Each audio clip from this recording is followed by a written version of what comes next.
अस्सलाम वालेकुम दोस्तों, वेलकम टू अनदर वीडियो। कैसे हैं आप लोग? उम्मीद है खैरियत से होंगे। मैं हूं असद और एक बार फिर एक और नई वीडियो के साथ आपकी खिदमत में हाजिर हूं।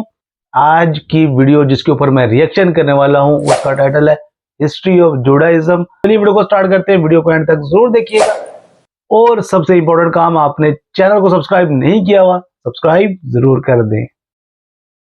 ये एक यहूदी साजिश है। ये तो बहुत दफा आपने सुना होगा। तो कौन है यहूदी, कौन है बनी इसराइल, कौन है जूस और क्या है जुडाइज्म? आज हम इस वीडियो में जानेंगे हिस्ट्री ऑफ जुडाइज्म। जुडाइज्म भी एक अब्राहमिक रिलीजन है, यानी कि इसकी शुरुआत भी हजरत इब्राहिम अलैहिस्सलाम से ही हुई। आज से 2000 BCE पहले खुदा ने हजरत इब्राहिम से वादा किया कि तुम्हारी जो जनरेशन होगी उसको मैं एक ग्रेट नेशन बनाऊंगा, तुम्हारी पीढ़ी एक अजीम कौम बनेगी, तो इसलिए अपना सफर शुरू करो। और जो कि अब के जमाने का इराक है, वहां से सफर शुरू करो और जाओ कनान। हजरत इब्राहिम अलैहिस्सलाम के बेटे थे हजरत इसाक अलैहिस्सलाम, उनके बेटे थे याकूब अलैहिस्सलाम, और याकूब अलैहिस्सलाम के थे 12 बेटे, जो जूइश 12 ट्राइब्स भी हैं, और इन्हीं को ही बनी इसराइल कहा जाता है, क्योंकि याकूब का दूसरा नाम इसराइल भी था, यानी याकूब के बेटे इसराइल के बेटे बनी इसराइल। अब उन 12 बेटों में एक बेटे हजरत यूसुफ अलैहिस्सलाम भी थे, और वो मशहूर वाकया तो आपने सुना ही होगा कि हजरत यूसुफ के जो भाई थे वो उनसे बड़े जेलस हुआ करते थे। हजरत यूसुफ को उन्होंने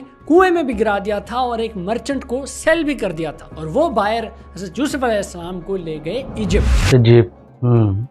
अब क्योंकि हजरत यूसुफ अलैहिस्सलाम कोई आम आदमी तो थे नहीं, उनके पास से खुदा की तरफ से दिया गया मिरेकल था कि वो ख्वाबों की ताबीर भी करते थे। तो उन्होंने फिरौन की हुकूमत को बताया कि 7 साल ऐसे आएंगे जिसमें बड़ी खुशहाली होगी, लेकिन उसके बाद जो 7 साल आएंगे वो भूखमरी के होंगे, यानी कि बहुत बड़ा फेमिन आएगा। इसलिए उस दौर के फिरौन ने नेसेसरी इक़दाम उठा के अपनी कौम को उस भूखमरी से बचा लिया। लेकिन ये भूखमरी जब कनान पहुंची तो हजरत यूसुफ अलैहिस्सलाम के जो बाकी भाई थे वो वहां से माइग्रेट करके सीधा आए इजिप्ट। वहां जब वो हजरत यूसुफ से मिले तो हजरत यूसुफ ने उनको बताया कि मैं वही भाई हूं जिसको तुम लोगों ने सेल कर दिया था। उन भाइयों को हजरत यूसुफ ने माफ कर दिया और अपने वालिद हजरत याकूब अलैहिस्सलाम को भी पैगाम भेजा कि आप भी इजिप्ट आ जाए। इसी तरह बनी इसराइल के लोगों को मिस्र में एक जगह मिल गई, गोशन, जहाँ पे वो रहने लग गए। 4 सदियां गुजर चुकी हैं और बनी इसराइल की आबादी भी बहुत बढ़ चुकी है। और अब के दौर का जो फिरौन है, फेरो रामेसेस II, वो नहीं जानता यूसुफ कौन है, याकूब कौन है। उसने हुक्म दे दिया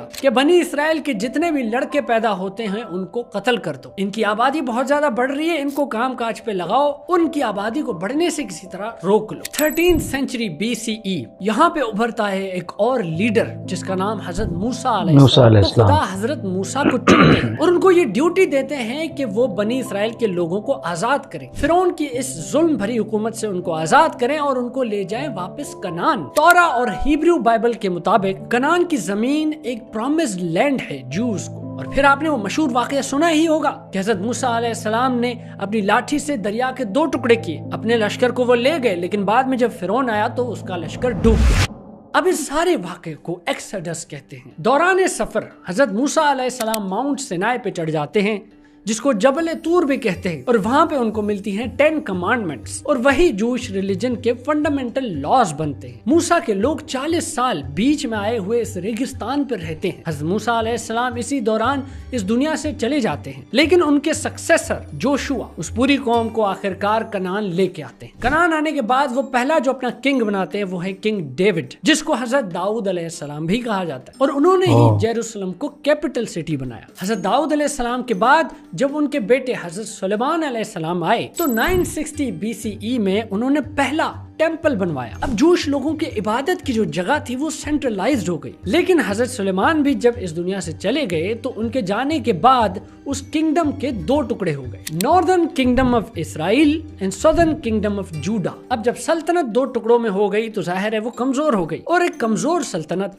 बहुत आराम से शिकार बन जाती है किसी बैरूनी ताकत का। ऐसा ही हुआ जब 586 BCE में बेबीलोनियन एम्पायर आई। किंगडम ऑफ जूडा को फतेह करने के बाद उन्होंने पहला काम ये किया कि उन्होंने फर्स्ट टेंपल को डिस्ट्रॉय कर दिया, और वहां जो रह रहे जूस थे उनको जलावतन कर दिया बेबीलोन की तरफ। अब जूस के लिए एक सेंटर ऑफ वर्शिप तो खत्म हो गया क्योंकि टेंपल ही टूट गया। तो फिर उन्होंने सिनेगॉग्स बनाना शुरू किए, यानी उन्होंने कहा कि अब बजाय कि एक जगह रुक करके हम इबादत करें, एक सेंट्रलाइज्ड जगह हो, वो तो रही नहीं, टेंपल नहीं रहा, तो डिफरेंट लोकेशंस पे सिनेगॉग्स बनाते हैं और वहीं पे कम्युनली प्रे करते हैं, वहीं पे तौरा को पढ़ते हैं। बेसिकली जैसे मुसलमानों की मस्जिदें होती हैं डिफरेंट लोकेशंस पे, इसी तरह उन्होंने अपने सिनेगॉग्स बना के इबादत करना शुरू कर दी। लेकिन आपको तो पता है ताकत हमेशा शिफ्ट होती रहती है। बेबीलोनियन एम्पायर के भी दिन कभी न कभी तो खत्म होने ही थे, और वो तब हुए जब पर्शियन किंग साइरस आए 538 BCE में। ये नया किंग जब आया तो इसने जलावतन हुए जूस को बोला वापस आओ और अपना टेम्पल फिर से बनाओ, और इसी तरह बना second temple in 516 BCE। 332 BCE में इसी जगह फिर अलेक्जेंडर द ग्रेट की पावर आ गई। वो जब यहाँ पे आया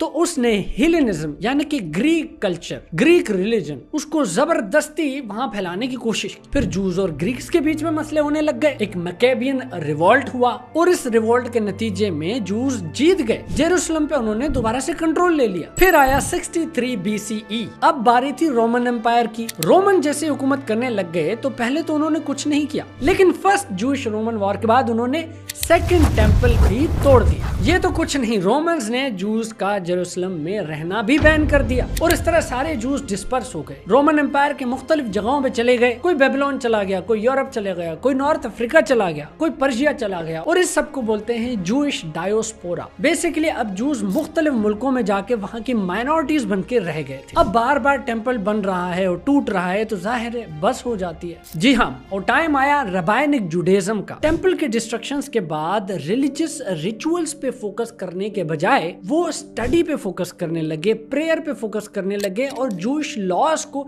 अपनी जिंदगी में कैसे लेके आना है इस चीज पे फोकस करने लग गए। यानी समझ लो वो रिलीजियस से ज्यादा थोड़े प्रैक्टिकल हो गए। फिर जूइश स्कॉलर्स ने दो बड़ी अहम किताबें लिखी, एक मिशना, दूसरा तालमुद। इन किताबों का मेन फोकस था Jewish laws, traditions, Jewish philosophy, और बेसिकली जुडाइज्म को अपनी डेली लाइफ में कैसे यूज करना है, ये इन किताबों का मेन फोकस था। 8th सेंचुरी, अब ये टाइम है इस्लाम के गोल्डन एज का। अब्बासी खिलाफत चल रही है, और दोस्तों इसी एज के दौरान जूस का स्पेन के अंदर भी गोल्डन एज ही चल रहा है। दोस्तों गोल्डन एज ऑफ इस्लाम ये एक अलग ही टॉपिक है, कभी इस पे भी वीडियो बनाऊंगा। ये वो टाइम था जब सेंटर ऑफ विजडम बगदाद बन चुका था, रिलीजियस टॉलरेंस भी थी, एक रिलेटिव पीस में रह रहे थे सब। इसी जमाने में मुसलमानों के बड़े इंटेलेक्चुअल्स उभर के आए, अल ख्वारिज़मी, इब्न सीना, अल फराबी। इस टाइम पे क्रिश्चियंस और जूस अपना जिजिया पे करते थे, यानी कि टैक्स पे करते थे मुसलमानों को। और जो जूस के इंटेलेक्चुअल्स थे, सैमुअल इब्न नगरेला, जुडा हलेवी और बहुत सारे, इनकी मुसलमानों के इंटेलेक्चुअल्स के साथ भी डिस्कशंस हुआ करती थी। लेकिन क्योंकि आपको पता है कि अच्छे वक्त की बुरी बात यह है कि वो गुजर जाता है, और बुरे वक्त की अच्छी बात यह है कि वो गुजर जाता है। तो ये गोल्डन एज भी आखिर खत्म हो गया।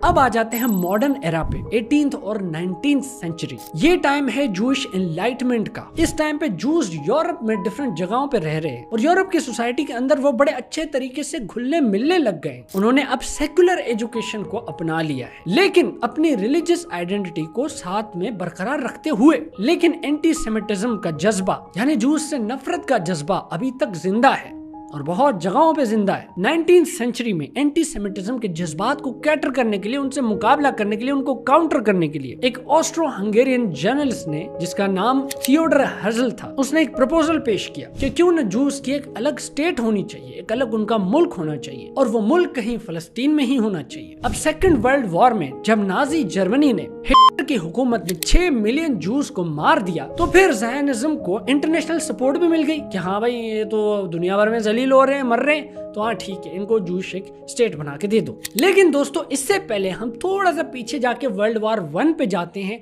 और ब्रिटिश की हराम टोपियों को जरा देख लेते हैं। 1915 से लेके 1916 के दरमियान ब्रिटिश अरबों से वादा करते हैं कि अगर आप हमारा साथ दें और ओटोमन एम्पायर के खिलाफ लड़ें तो हम आपको बहुत ज्यादा जमीनें देंगे। हाँ जी, कहाँ देंगे? यहीं कहीं फलस्तीन में। और कब देंगे, कितनी जमीनें देंगे, ये सब एक वेग प्रॉमिस था, जिसको बोलते हैं मैकमहन हुसैन कॉरेस्पॉन्डेंस। अच्छा जी, अब अरबों से वादा कर लिया कि तुम लोगों को जमीनें दे देंगे। ठीक 1 साल बाद 1917 में ये यहूदियों को भी यही बोलते हैं कि जी हाँ, आपकी तो बिल्कुल एक जूश स्टेट होनी चाहिए और यहीं कहीं फलस्तीन में ही होनी चाहिए। और उस वादे का नाम था the Balfour declaration. Point to be noted कि यहाँ पे जो पहले अरब रहते थे उनसे कंसल्ट नहीं किया गया। खैर भाई, कर खुरा के 1947 का टाइम आता है, ये लोग यूएन को बोलते हैं कि भाई एक नक्शा बना के दो, इनको यहाँ पे सेटल करना है। यूएन ने जो नक्शा बना के दिया उसके हिसाब से 55% जमीन जाती थी जूस को और 45% जमीन जाती थी अरबों को, वहाँ जो मुसलमान अरब थे। जाहिर है उन्होंने बोला भाई एक तो हमारी जमीन और वो भी हमें कम दे रहे हो और उनको ज्यादा दे रहे हो, ये तो नहीं होगा। और फिर हो गई जंगें शुरू। 1947 के उस नक्शे के बाद आज तक 77 इयर्स गुजर चुके हैं और ये कॉन्फ्लिक्ट हल नहीं हो रहा। कितनी जंगें हो गई, कितने लोग मर गए आपके सामने। ये सब एक चीज नोट करना, ये जो ब्रिटिश वाले जहाँ भी आते हैं और वहां से निकल जाते हैं तो सदियों के कॉन्फ्लिक्ट्स वहां पे छोड़ के चले जाते हैं। बिल्कुल, ये बात सही है, हमें नहीं पता, सही बोल रहे हैं। इंडिया पाकिस्तान को ही आप देख लो आपके सामने। आई होप आपको ये वीडियो पसंद आई होगी। अगर ऐसा ही है, पसंद आई है तो लाइक करो और नीचे सब्सक्राइब करो। मैं मिलता हूँ आपसे किसी और वीडियो में किसी और बात पे करते हुए। तब तक के लिए भाई को दीजिए इजाजत, मैं चला, गुड बाय। तो ये थी आज की वीडियो। आज भी रजा भाई ने हमें यहूदियों की हिस्ट्री के बारे में बताया कि बेस कहाँ से स्टार्ट हुई और किस तरह से अल्लाह ताला ने उनको अरूज भी बख्शा, और फिर जब वो सरकश हो गए थे तो अल्लाह ताला ने दूसरी कौमों को उनके ऊपर मुसल्लत कर दिया, और फिर किस तरह से यहूदी पूरी दुनिया के अंदर फैल गए थे क्योंकि उनकी जो जमीन थी उसके ऊपर कब्जा कर लिया गया था। पहले तो वो फिरौनों की गुलामी में चले गए थे, फिर अल्लाह ताला ने उनको वहां से आजाद करवाया। फिर जब दोबारा से वो सरकश हो गए तो उनके ऊपर रोमन्स ने भी अटैक कर दिया, फिर ग्रीक्स ने अटैक किया था। और जो आज की वीडियो की बाकी वीडियो से बहुत ज्यादा डिफरेंस थी क्योंकि एक तो इनका स्टाइल, इस तरह का स्टाइल बहुत डिफरेंट था।